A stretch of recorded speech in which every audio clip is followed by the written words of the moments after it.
Colin, welcome to Halloween Daily. Thanks so much for hanging out and talking to us today. Thanks, man. Thanks for having me. Well, I'm always excited any day I get to talk about a new Halloween slasher feature film. So, that's what we're talking about here with the Jester 2. And I, Yeah. I, I love everything you've been doing with the Jester, both the films and the short films. And I love the Halloween of it all, as you might imagine. So I'd love to start with that. Going back to the first short film, I mean, it's all always been set on Halloween and no spoilers, but I mean, we learn a little bit more about the Jester's relationship to Halloween itself in the new film, which I really appreciated and loved. So, going back to the beginning, though, was Halloween always a part of it in your original vision for this character and this mythology? Yeah, the like succinct description of the Jester that we had for the original short film was he is the embodiment of Halloween. That was always the motivation for the way that he looked and kind of his attitude towards your attitude towards the holiday. Was always, the short film was much simpler in what we were trying to get across, and it was as simple as he's just Halloween on two legs. So what does that look like? And speaking of what does it look like, that was another question I had. What made you settle on this look? And I know it's evolved throughout the short films and it's evolved from the Jester 1 to the Jester 2. But with that look and choosing the Jester motif, what led you to that decision? For this film or for him in general? Well, originally, and then if you could talk a little bit about how it has evolved into this most recent iteration. Yeah, the original look was born out of circumstance. So I wish I could say that we, walked out of the house and was like, we need an orange suit and a purple shirt and a top hat and gloves. It was not that at all. I actually got a text from a friend who had worked on the previous horror short that we had done the year before, where we just went around, we bought, the cheapest Halloween masks that we could, and we did short film On My Way, and we just had the same two guys swapping out Halloween masks and played like townsfolk going crazy. And so for the next year, he had sent me a text, and he was like, "Ah, man, we should have bought this mask." And it was the what is now the Jester mask, just hanging up. It was $6 in a Walgreens, and I was like, "Oh, yeah, we should have."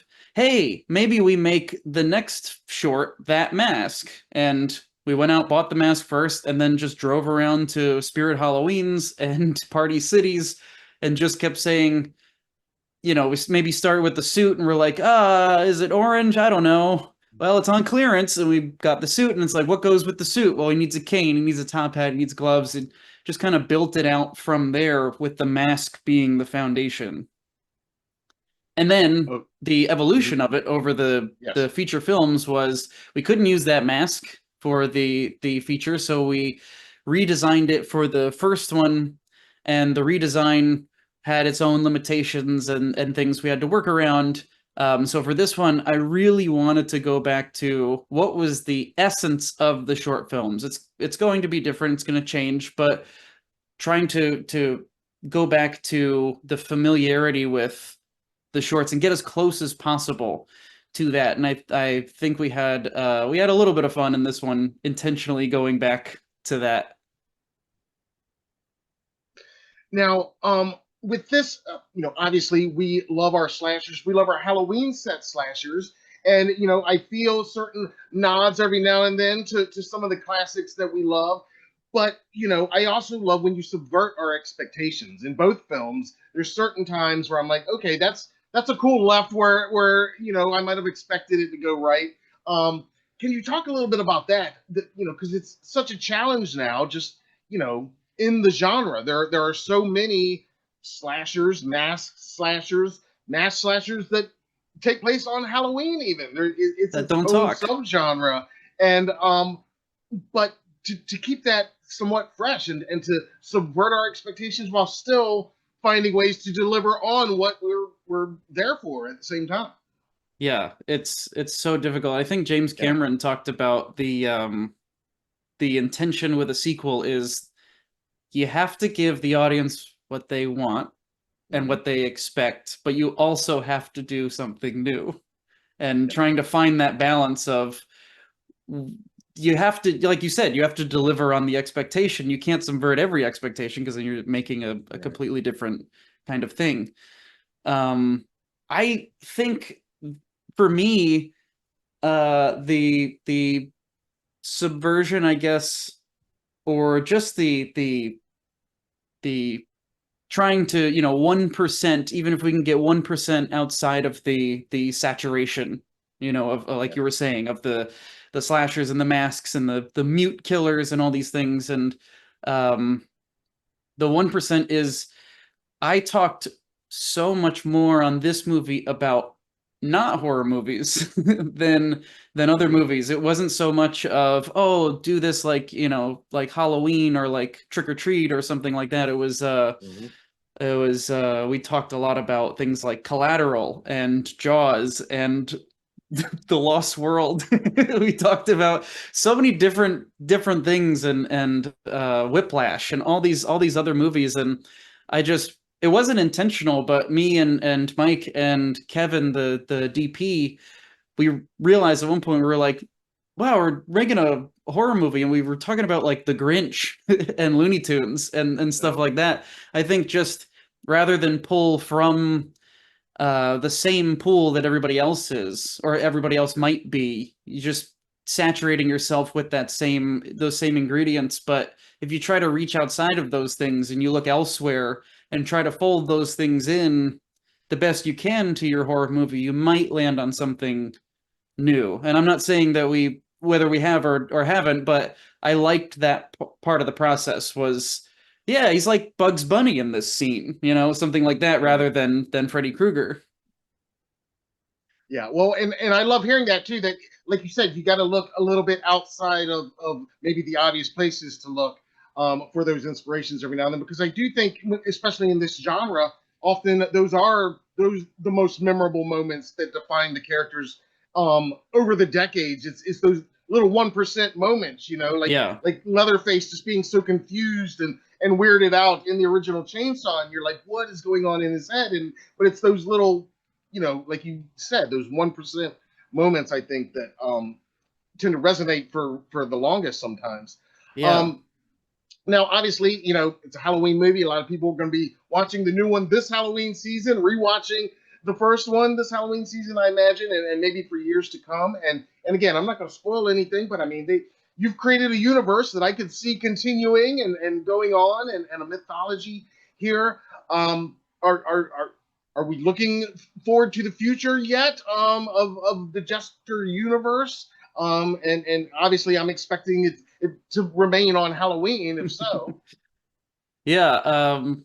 That is the question. But it's also, it's there is a, like, a duality in that question with the Jester character, where he is somebody that you can do anything with. So you can have all these ideas where it's like, you could have the Jester, ride a skateboard. It's like, right?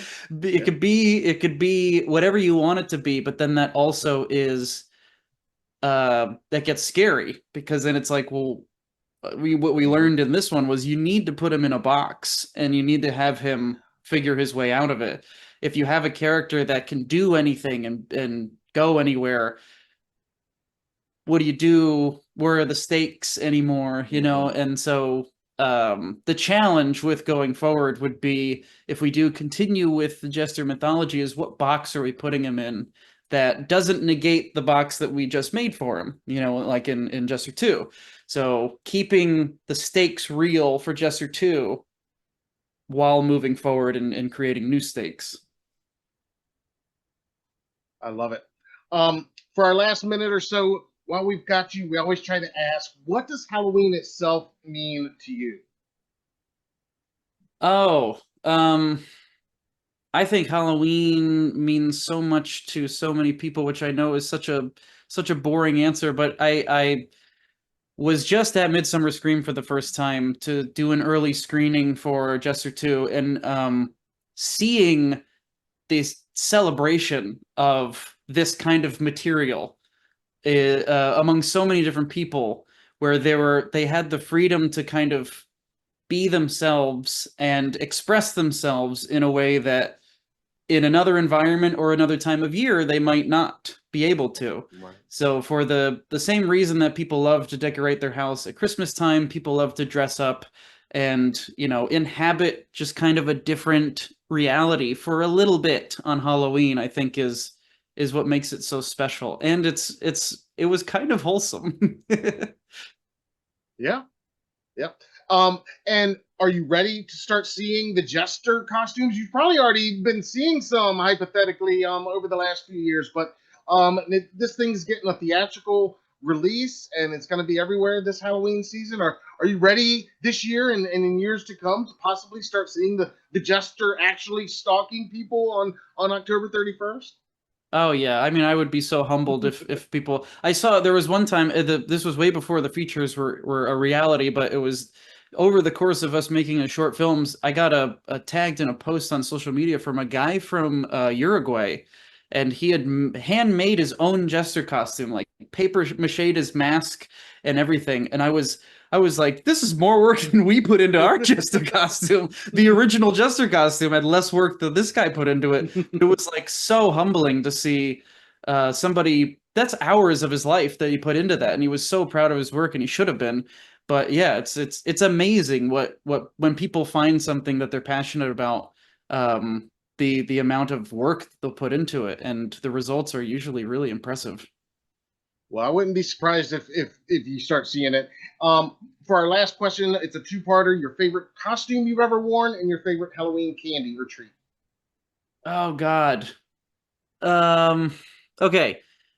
My this is just the most recent costume that I wore, but my friend, his name is Grant, and he had done this incredible couples costume with him and his wife, where he did Max and Furiosa from Fury Road, and it looked amazing. And they were going out to this Hollywood block or Halloween block party on Halloween, and they wanted me to go, and I was like, I want to go just get photos of you guys. I wasn't really interested in dressing up, but I dressed up in a hoodie, and under the hoodie, you could see the Spider-Man costume peeking out. So I was Peter Parker, taking photos for Nice. the Daily Bugle that Nice. night, and I was like, you know, I thought it was clever.